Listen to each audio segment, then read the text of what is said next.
Bismillahirrahmanirrahim. Əziz izləyicilər, salamlayıram hamınızı.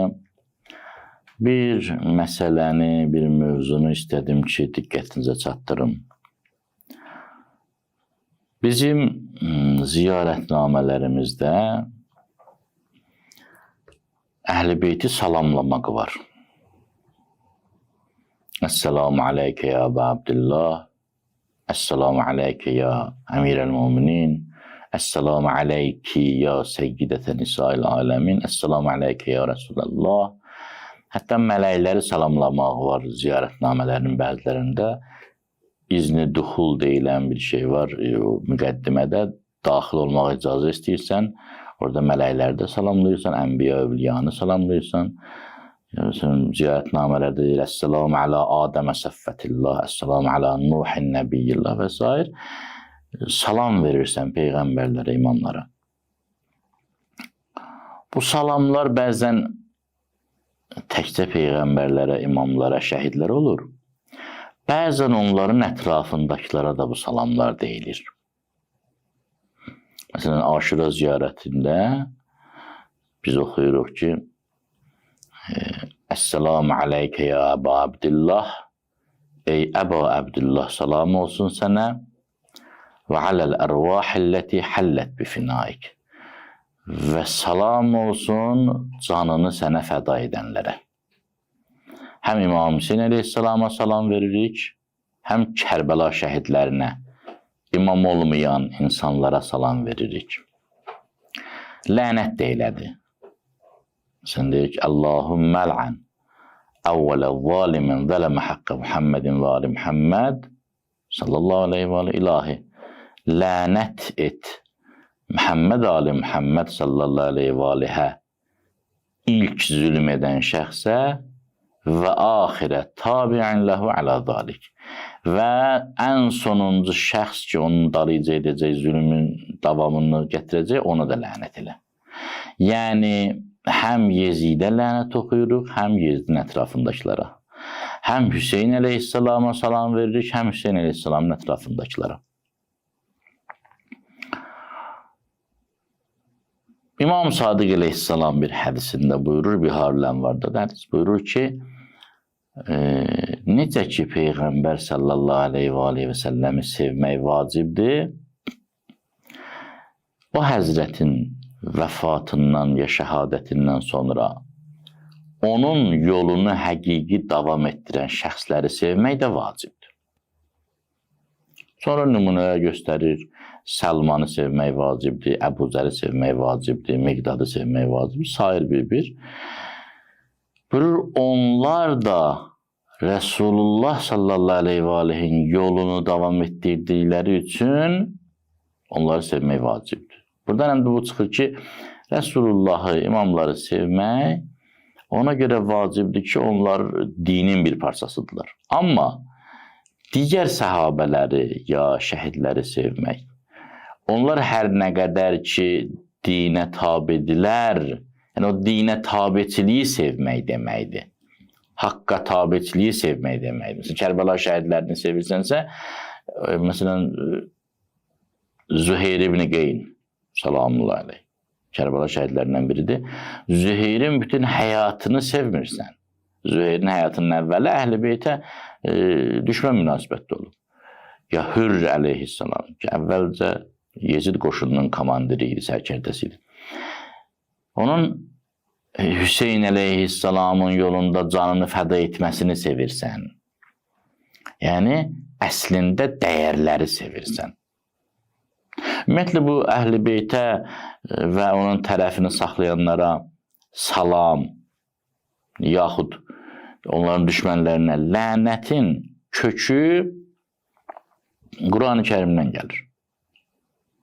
Quran-ı Kərimdə lənət oxunur, məsələn, peyğəmbərləri qətlə yetirənlərə, İsa əleyhissalama küfr edənlərə lənət oxunur və yaxud İsa əleyhissalamın inancına küfr edənlərə lənət oxunur.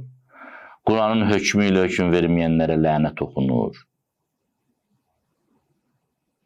Quran-ı Kərimdə həm də salam göndərilir. Salamun ala İbrahim, salamun ala İlyasin, ya məsələn, salamun ala Nuh, aleyhissalatu vesselam, ya İsa aleyhisselamın və salamun aleyhi yevme vulidə və yevme yemut və yevme yub'asu hayya.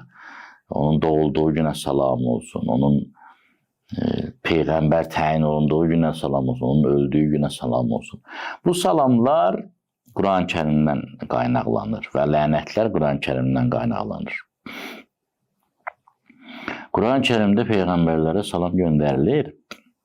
Sonra Resulullah sallallahu aleyhi və aleyhə çatanda salamın forması dəyişir. Əvvəlki Peyğəmbərlərə salam göndərilir. Salamun ala İbrahim. Salam olsun İbrahimə aleyhissalatu vesselam. Ya İsa aleyhissalama salam göndərildi, ya Nuh aleyhissalam. Amma Resulullah sallallahu aleyhi və aleyhə çatanda buyurur, İnnəllâhə və mələikətəhu yusallun alən nəbi.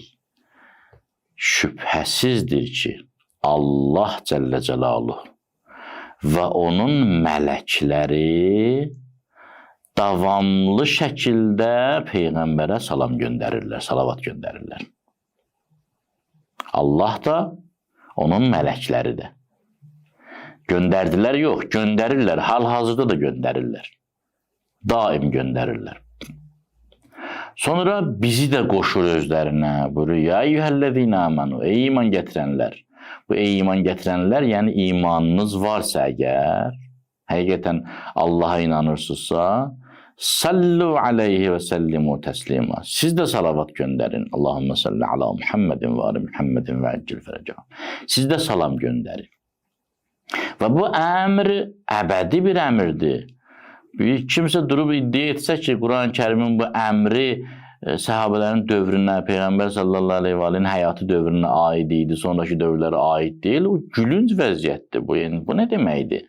Allah həmişə salam göndərir ya Peyğəmbərin dirliyində salam göndərib. Mələklər həmişə salam göndərir ya Peyğəmbərin dirliyində salam göndərir. Bizə də nə deyilir? Deyir, salam göndər. İndi Peyğəmbər öləndən sonra iman gətirə bilərəm, salam göndərə bilmərəm. Bütün bəşəriyyətə, qiyamətə qədər vacibdir, lazımdır Peyğəmbər sallallahu aleyhi və səlləmə salam göndərmək. Və Peyğəmbər sallallahu aleyhi və səlləmə sual verdilər ki, sizə salamınızı göndərək. Belə deyin, Allahümmə salli ala Muhammedin və ali Muhammed. Bəzi hədislərdə, məsələn, Buxarıda yazılır ki, Allahümmə salli ala Muhammed və ala ali Muhammed. İlahi salamımı göndər Peyğəmbərə və onun ailəsinə. Sonra Peyğəmbər buyurdu ki, mənə davamsız ardı olmayan əbtər salam göndərməyin. Dedilər, əbtər salavat necədir? Dedi ki, deyəsən ki, Allahümmə salli ala Muhammed. Deyin ki, Allahümmə salli ala Muhammed və ala ali Muhammed. Sallallahu aleyhi və sellem. Bu salam göndərmək Quranda bizə əmr olunub. Onlar dünyadan köçsələr də bu salavat göndərmək bizə əmr olunub. Bir məsələni də qeyd edeyim. Aşura ziyarətnaməsində əvvəlcə lənətləmə gəlir, sonra salam gəlir. Əvvəl deyir, Allahümmə əl'an əvvələ zalimlərə məhkəm Muhammed və Muhammed, ilahi Peyğəmbər, ali Peyğəmbərə zülm eləyən ilk şəxsə lənət elə, sonra davamsılarına da lənət elə. Sonra isə deyir, Əssalamu aleyki ya Əbə Abdillah. Sonra salam göndərir. Niyə? Çünki əvvəl təxliyə olmalıdır, sonra təhliyə. Təxliyə yəni qəlbi təmizləmək. Təhliyə yəni qəlbi bəzəmək, zinətləndirmək. Əvvəlcə gərək lənətliyib pisləri çıxarasan, sonra dostu qonaq çağırasan. Necə ki Allah Teala buyurur, La ilahə illallah. Bütün mənasız, xurafi, cəfəng, mövhum, əsassız dırnaqarası tanrıları rədd et, sonra Allahı görərsən. Əvvəlcə onlar rədd olmalıdır. Əvvəl günahlar təmizlənməlidir ki, insanın qəlbinə ibadət nuru, ilahi nur daxil olsun.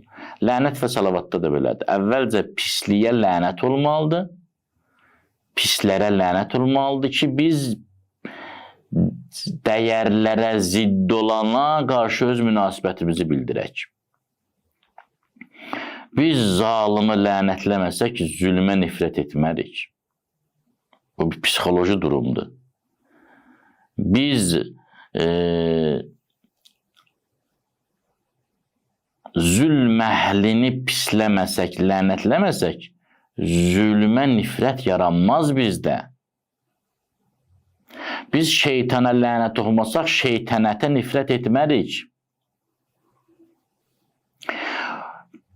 Ona görə də insan gərək əvvəlcə Yezidi lənətləsin ki, Hüseyni sevə bilsin. Yezidi lənətləməsə, Yezdin əməlini pis hesab edə bilməyəcək. Lənət və salavat da belədir. Gərək pisliyə nifrətivi bildirəsən ki, yaxşılığın eşqi dolsun qəlbivə. Qəlbdən şeytan çıxmasa Allah nuru daxil olmaz. Şeytana nifrətivi, düşmənçiliyi bildirməlisən ki, Allahı sevəsən. Biz qəbir ziyarətinə gedirik, Əhl-i Beytin Övliyanın qəbrinə. Bunun bir mənası da budur ki, ya Hüseyin, mən sənin səfindəyəm. Mən sənin cərgəndəyəm.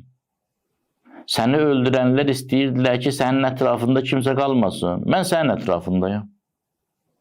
Əgər getmirəmsə Hüseynin ziyarətinə, Peyğəmbərin ziyarətinə, Əli əleyhissalamın, digər imamların əleyhissalamın ziyarətinə, pak səhabələrin ziyarətinə getmirəmsə, deməli, mən elə o biri tərəfi sevirəm. Deməli, mən Yezdi sevirəm. Deməli, mən Muaviyyəni, Əbu Süfyanı sevirəm. Deməli, mən Peyğəmbərin ziyarətinə getmirəmsə, deməli, mən Əbu Cəhli sevirəm. Mən indi bildirməliyəm öz tərəfimi, sıramı. Allah bizi pakların sırasında qərar versin. Vəssalamu aleykum və rəhmətullahi və bərəkatuhu.